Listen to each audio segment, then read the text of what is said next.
ఇవన్నీ కూడా హైదరాబాద్ నగర అభివృద్ధికి ఉపయోగపడ్డాయి. వీటితో పాటు ఏ నగరంలో అయితే శాంతి భద్రతలు ఉంటాయో ఆ నగరానికే పెట్టుబడులు వస్తాయి.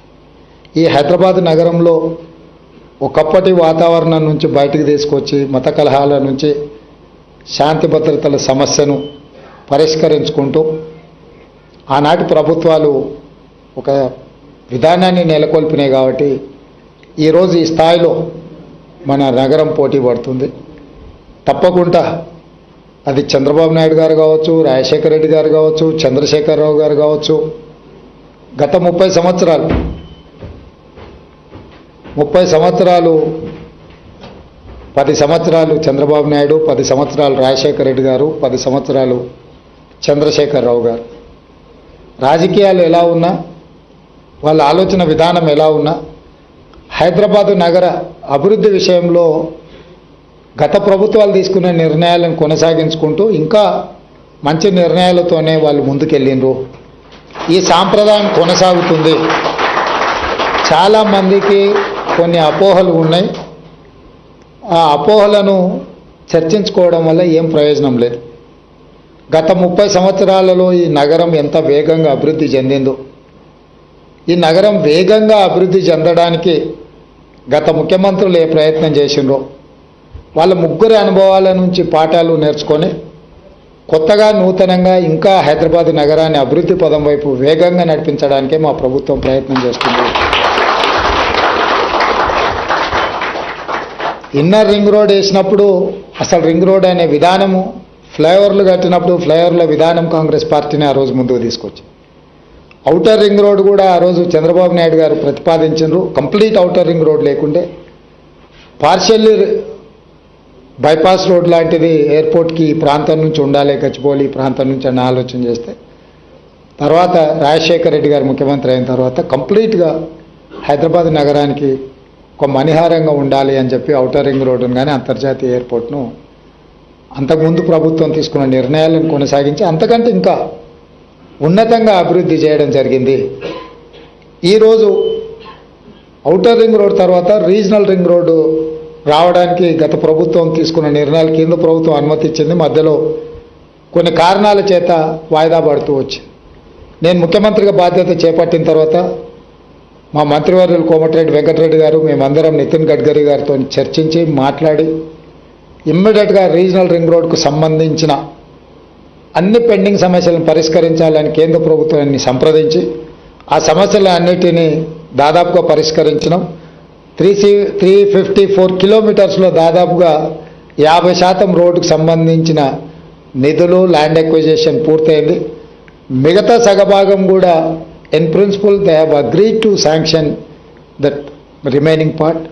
సో భవిష్యత్తులో ఏవైతే రీజనల్ రింగ్ రోడ్డు విషయంలో ఏమైనా అపోహలు ఉన్నా వాటన్నిటిని తొలగించండి. తొందరలోనే తెలంగాణలో రీజనల్ రింగ్ రోడ్ కూడా రావడం జరుగుతుంది. దాంతోపాటు కంప్లీట్ రింగ్ రోడ్ మొత్తము రైల్ వసతి కూడా కల్పించాలి రవాణా కోసం అని చెప్పి ఆలోచన చేస్తుంది.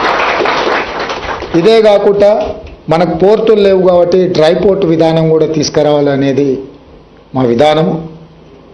ఇప్పటి వరకు హైదరాబాద్ నగరానికే మాస్టర్ ప్లాన్ తయారు చేస్తూ వచ్చిన గత ప్రభుత్వాలు. ఇప్పుడు మేము ఆలోచన చేస్తున్నాం, హైదరాబాద్ నగరానికే పరిమితం చేయదలుచుకోలేదు. తెలంగాణ మొత్తం ఒక నగరం లాంటిది. Almost more than 40% is urban area. So మన తెలంగాణ హైదరాబాద్కి ఎక్కడి నుంచి అయినా 2 గంటలలో 90% ఆఫ్ ద ఏరియాస్ మనం 2 గంటలలో రీచ్ అయిపోవచ్చు. ఎయిర్పోర్ట్ నుంచి అయితే హార్డ్లీ 1.5 అవర్లో maximum district headquarters reach అవ్వచ్చు, other than Khammam and Adilabad. So అందుకోసమనే వేగంగా అభివృద్ధి చెందాలి అని అంటే మొత్తం తెలంగాణకి మెగా మాస్టర్ ప్లాన్ ఉండాలనేది మా ప్రభుత్వ విధానము. 2050 మెగా మాస్టర్ ప్లాన్ తెలంగాణకు ఆలోచన చేస్తున్నాము. Up to outer ring road వరకు ఉన్న inside of Hyderabad is urban Telangana. Outer ring road to regional ring road వరకు ఉండే ఆ మధ్యలో ఉండే ప్రాంతం peri urban Telangana. Regional ring road to Telangana borders వరకు రూరల్ తెలంగాణ. ఈ సెక్టర్స్ని విడగొట్టి అర్బన్ తెలంగాణకి ఏం ఇన్ఫ్రాస్ట్రక్చర్ ఉండాలి, గవర్నమెంట్ ఏం చేయాలా, మీలాంటి వ్యాపారస్తులు ఏం చేయాలా అనేది ఒక కాంప్రహెన్సివ్ ప్లాన్ చేస్తున్నాం. రీజనల్ రింగ్ రోడ్ నుంచి ఔటర్ రింగ్ రోడ్ నుంచి రీజనల్ రింగ్ రోడ్ వరకు కొన్ని క్లస్టర్స్ చేసి ఆ క్లస్టర్స్ని అన్నిటిని కూడా సిటీల కింద డెవలప్ చేయాలని, కౌంటీస్ కింద. అంటే ఇప్పుడు మీకు చైనా పోయినప్పుడు ఇన్ఫ్రాస్ట్రక్చర్కి సంబంధించిన ఒక్కొక్క దగ్గర ఒక్కొక్క పెద్ద పెద్ద గాంజా పోయినా ఇతర ప్రాంతాలు పోయినప్పుడు మీకు ఏం కావాలన్న ప్రపంచంలో ఉండే ప్రతి వస్తువు అక్కడ దొరుకుతుంది. అది ఫర్నిచర్ కావచ్చు, అదర్ ఇన్ఫ్రాస్ట్రక్చర్ మెటీరియల్ కావచ్చు, ఏది కావాలన్నా. సో చైనాలో వాళ్ళు చేయగలిగినప్పుడు తెలంగాణలో మనం ఎందుకు చేయలేము? చాలా ప్రాంతాలకు హైదరాబాదు నగరం అనువైన ప్రాంతము, ఏం కొనాలన్నా ఏం తీసుకెళ్లాలన్నా.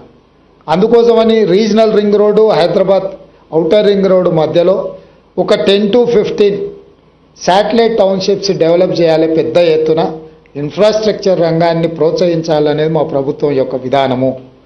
అదేవిధంగా ఫార్మాసిటీ తరలిపోయిందనో, ఫార్మాసిటీ కట్టట్లేదనో కొంతమంది పని కట్టుకొని ఆలోచన చేస్తారు.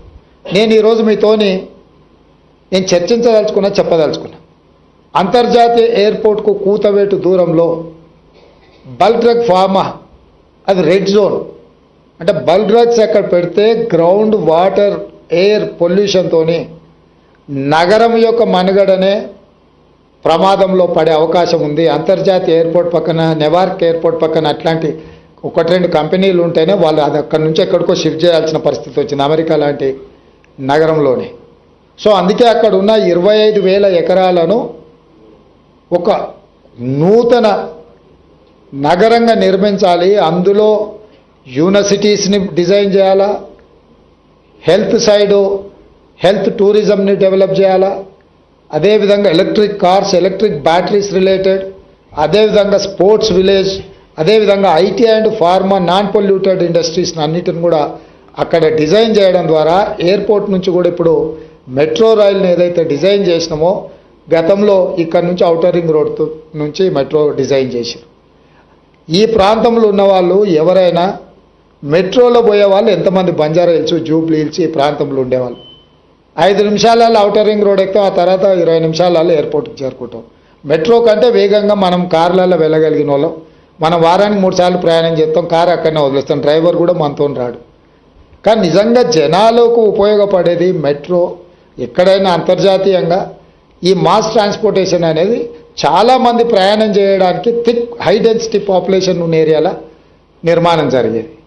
అందుకే మేము ప్రజా ప్రయోజనం కోసము ఈరోజు నాగోల్ వరకు మెట్రో ఉంది. నాగోల్ నుంచి ఎల్బీ నగర్ నుంచి ఓవైసీ హాస్పిటల్ నుంచి చాంద్రాయన్ గుట్ట నుంచి P7 రోడ్ నుంచి ఎయిర్పోర్ట్కి ఇచ్చినాం ఫస్ట్ కనెక్షన్. ఎల్బీ నగర్ నుంచి హయత్ నగర్ వరకు మెట్రో కనెక్షన్ ఇచ్చినాం. అదేవిధంగా ఈరోజు మియాపూర్ వరకు మెట్రో ఉంటే అక్కడి నుంచి ఇప్పుడు BHL ఆ నుంచి రామచంద్రాపురం వరకు, చందానగర్ నుంచి రామచంద్రాపురం వరకు మెట్రో ఎక్స్టెన్షన్ ఇస్తున్నాం. ఈరోజు రాయదుర్గంలో ఉన్న మెట్రోను ఈ గచ్చిబౌలి జంక్షన్ నుంచి అమెరికన్ కౌన్సిలేట్ వరకు ఈ ఎక్స్టెన్షన్ ప్రపోజల్ ఇచ్చినాం. అంటే ఈరోజు మేము చేస్తున్న ఆలోచన నిజంగా ప్రజలకు అత్యధికంగా ఉపయోగపడే విధంగా ఉండాలన్న ఆలోచన. మెట్రో ఉంటుంది, మెట్రో రద్దు కాదు. ఫార్మా ఉంటుంది, మీరు సిటీలు ప్లాన్ చేసినాం, మేము ఫార్మా విలేజ్లు ప్లాన్ చేసినాం. 2,000 నుంచి 3,000 ఎకరాలలో ఒక 15 క్లస్టర్సు. మనకు హైదరాబాద్కి 14 రోడ్లు ఉన్నాయి.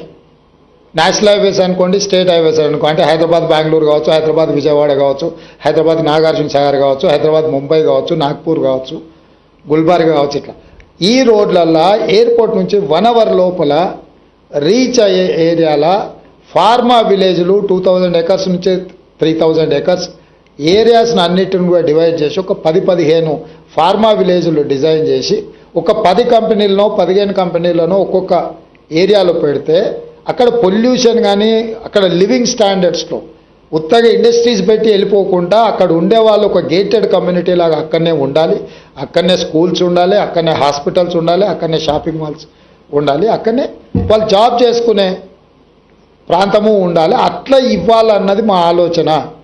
దాంతో ఏమవుతుంది అని అంటే లిమిటెడ్ ఇన్వెస్టర్స్ అక్కడ ఉంటే ప్రతిదీ వాళ్ళకి బాధ్యత అప్పచెప్పొచ్చు. రేపు మంచి జరిగినా చెడు జరిగినా ఏది జరిగినా ఇవ్వచ్చు. ఒక ప్రాంతంలో 25,000 ఎకరాలలో ఒక పొల్యూటెడ్ ఇండస్ట్రీని తీసుకొచ్చి పెడితే అది నగరాన్ని మొత్తం కబలించేస్తుంది.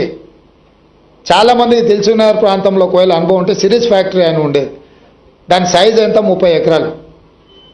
కానీ 30 ఊర్లను అతలాకుతలం చేసి ఆ ఫ్యాక్టరీ ఎత్తేసినాక 10 ఏళ్ళకు కూడా అక్కడ బోర్ వేస్తే ఆ నీళ్లతో వంట వండుకుంటే పసుపు బియ్యం మనము సారబెట్టుకుంటే పచ్చ బియ్యం వండుకున్నట్టు ఆ నీళ్ళతో వంట వండితే అట్లుండేది. సో కాబట్టి అపోహలకు లోను కాకండి. మా ప్రభుత్వానికి స్పష్టత ఉంది. స్పష్టమైన విధానాలు మాకు అర్థం కాకపోతే మీలాంటి అర్థమైన వాళ్ళని పిలిచి కూర్చోబెట్టుకొని మాట్లాడతాము. మేమే మేధావులమని ఇంట్లో కూర్చొని మేము అనుకోము. నేను రాజకీయంగానే నాకు అవగాహన ఉంది. రాజకీయంగా నాకు అవగాహన ఉంది. అది నా వృత్తి. కన్స్ట్రక్షన్ మీ వృత్తి, మీకు అవగాహన ఉంది. కన్స్ట్రక్షన్స్లో ఏమన్నా చేయాలి అని అంటే నేను మిమ్మల్ని అడిగితే ఏం చేస్తే బాగుంటుంది రాష్ట్రానికి అని. పరిపాలన చేయాలి అంటే అధికారులను అడుగుతాం.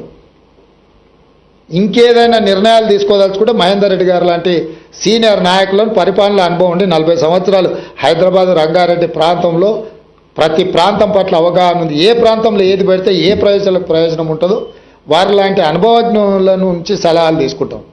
మా అంతలో మేమే కూర్చొని అపర మేధావులమని ఆలోచన చేసుకొని అవి రుద్దితే మేడిగడ్డలాగా అయింది.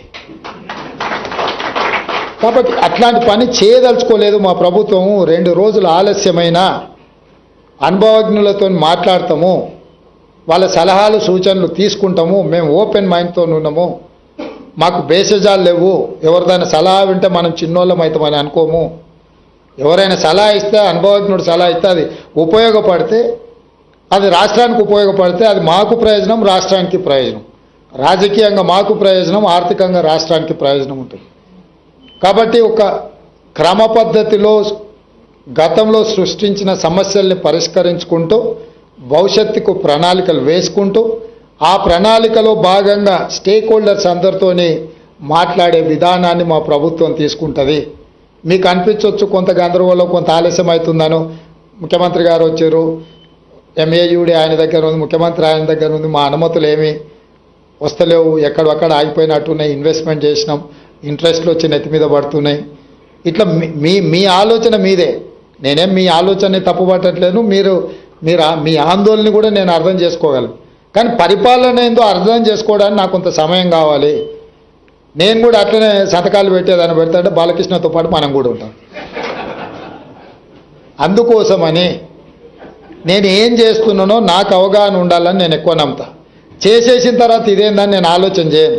చేయకంటే ముందు 100 సార్లు ఆలోచన చేస్తా. ఆలోచన చేసినాక నిర్ణయం తీసుకున్నాక ఇంకెవరేం చెప్పినా కూడా నా నిర్ణయం ప్రకారం ముందుకెళ్తా. నిర్ణయం తీసేసుకున్న తర్వాత ఆలోచన చేస్తే అది నా విధానానికి విరుద్ధము. అందుకే హైదరాబాద్ నగరాన్ని ప్రపంచంతో పోటీ పడే నగరంగా తీర్చిదిద్దుదాము. మీకు ఏమున్నా ఏదైనా నా దగ్గరికి రావచ్చు, చెప్పొచ్చు. పర్సనల్ ఎజెండా లేకుండా స్టేట్ ఇంట్రెస్ట్లో వస్తే 100% అక్రాస్ ద టేబుల్ ఆ ఇష్యూస్ని రిజాల్వ్ చేస్తా. పర్సనల్గా కూడా ఏదైనా ఉంటే అది చట్టపరిధికి లోబడి ఉంటే పర్సనల్గా కూడా ఎవరికైనా పలకడానికి నాకు ఎలాంటి అభ్యంతరం లేదు. చట్టాన్ని ఉల్లంఘించి పర్సనల్గా ఎవరికైనా ఉపయోగపడాలంటే అది నా దగ్గర కుదరదు. ఇప్పటికే మీకు అవగాహన వచ్చి ఉండొచ్చు. నేను నియమిస్తున్న అధికారులను కానీ, నేను తీసుకుంటున్న నిర్ణయాలను కానీ, ఇంతవరకు నేను అధికారులు ఎవరికైతే అవకాశం వచ్చిందో ఎవ్వరూ నన్ను కలవలేదు, నన్ను అడగలేదు. అంత ధైర్యం ఎవరు చేయలేదు. నేనే కష్టపడే అధికారులు, రాష్ట్ర నిర్మాణంలో ఉపయోగపడే అధికారులు, ట్రాన్స్పరెంట్గా పరిపాలన అందిస్తారు, డీవియేట్ వయలేట్ చేయకుండా చట్టాన్ని అమలు చేస్తారు అనుకున్న వాళ్ళందరికీ నాకున్న అవగాహన మేరకు, అంటే అందరికి అవకాశం వచ్చిందంటే రాకపోవచ్చు. ఒక పోస్ట్ ఉంటే 10 మంది ఈక్వల్లీ క్వాలిఫికేషన్ ఉన్న వాళ్ళు ఉంటే ఎవరికో ఒకరికే ఇవ్వగలుగుతాను నేను. కాబట్టి భవిష్యత్తులో కూడా అవకాశాలు ఉంటాయి. క్రడాయి కూడా నేను చెప్పేది ఒకటి, ఈ నగరం మనది. ప్రపంచంలో ఏ నగరానికైనా గుర్తింపు ఏంటంటే బిల్డర్స్ కట్టిన ల్యాండ్ మార్క్సే. నీకు న్యూయార్క్లో పోతే స్టాచ్యూ ఆఫ్ లిబర్టీ అంటారు, హైదరాబాద్కి పోతే చార్మినార్ అంటారు, ఢిల్లీకి పోతే ఇండియా గేట్. ఇవన్నీ ఎవరో ఒక బిల్డర్స్ కట్టినట్టువే కదా. సో ప్రపంచంలో ఏదైనా ల్యాండ్ మార్క్ డెవలప్మెంట్ అనేది మీలాంటి బిల్డర్స్ నిర్మించిన నిర్మాణాలే. ఈ హైదరాబాద్ నగరాన్ని కూడా అద్భుతంగా తీర్చిదిద్దుకుందాము. మీ ఇండస్ట్రీకి అవుట్ అండ్ అవుట్ సపోర్ట్ చేస్తాను. నాకు రియల్ ఎస్టేట్ పట్ల సంపూర్ణమైన అవగాహన ఉన్నది. నాకు రాజకీయంతో పాటు ఇంకొక ఫీల్డ్లో ఏమైనా కొంత అవగాహన ఉందంటే అది real estate and construction. So నాకు అవగాహన లేదని అనుకోకండి. నిర్ణయాలు చేసే ముందు ఆచితూచి కొంచెం దీర్ఘకాలికంగా ఉపయోగపడే నిర్ణయం తీసుకోవాలనే విధానంలో ముందుకు వెళ్తున్నాం. తొందరలో మీకు కావాల్సిన పనులు మీరు ఏమైనా చెప్పదలుచుకున్నా డెఫినెట్గా మా పేషీ అధికారులు అందుబాటులో ఉంటారు. నేను అప్పుడు అమాసకో పుణ్యానికో కనిపించటోని కాదు, ప్రతిరోజు కనిపిస్తా, ప్రతిరోజు కలుస్తా. కాబట్టి మీ అందరికీ మా అధికారులకు కూడా ముఖ్యంగా నాగిరెడ్డిని నేను అభినందిస్తున్నా. కనీసం ఇనిషియేట్ చేసి మిమ్మల్ని అందరినీ కోఆర్డినేట్ చేసి వాళ్ళకంటూ గుర్తింపు ఉండే ఒక భవనాన్ని నిర్మించుకున్నా. అట్లీస్ట్ ఫైర్ డిపార్ట్మెంట్ ఏడుందంటే ఇప్పుడు ఒక అడ్రస్ దొరికింది. సో ఎవరికైనా ఒక అంటే ఏమంటారు, ఒక అడ్రస్ ఉండాలి, అత్తపత్త క్యాయ్ అంటారు కదా. అట్లా భవిష్యత్తులో కూడా ఆ డిపార్ట్మెంట్కి నా సూచన, ఏదైనా ఇంకా ఏమైనా మీరు చేయగలిగిందంటే మీరు చేయండి. నాకు తెలిసి ఆ డిపార్ట్మెంట్ శాంక్షన్ పోస్ట్ 3000 అనుకుంటా. మొన్న 491 భర్తీ చేసిన అయినా 2000కే చేరినట్టుండ్రు. ఇంకా 1000 ఖాళీలను కూడా తొందరలోనే మా ప్రభుత్వం నియమిస్తుంది. మీకు కావాల్సిన విధంగా. అదేవిధంగా డిపార్ట్మెంట్లో కొంతమంది అధికారుల కింద ముందు వస్తూ నాగిరెడ్డి గారు చెప్పిండ్రు, పోలీస్ డిపార్ట్మెంట్లో ఏదైనా యాక్సిడెంట్ అయ్యి ఏదైనా ప్రమాదవశాత్తు ఎవరైనా చనిపోతే వాళ్ళకి ఇచ్చే ఇన్సూరెన్సు, ఇతర వసతులు మా ఫైర్ డిపార్ట్మెంట్ కూడా ఇవ్వాలని చెప్పిండు. అదేం పెద్ద కోరిక కాదు, అది మా బాధ్యత. తప్పకుండా పోలీస్ డిపార్ట్మెంట్లో ఉండే వాళ్ళకు ఏవైతే ఫెసిలిటీస్ ఉన్నాయో 100% ఫైర్ సేఫ్టీ డిపార్ట్మెంట్ కూడా ఇవ్వడానికి మా ప్రభుత్వం నిర్ణయం తీసుకుంటామని తెలియజేస్తూ మీ అందరి దగ్గర సెలవు తీసుకుంటాం.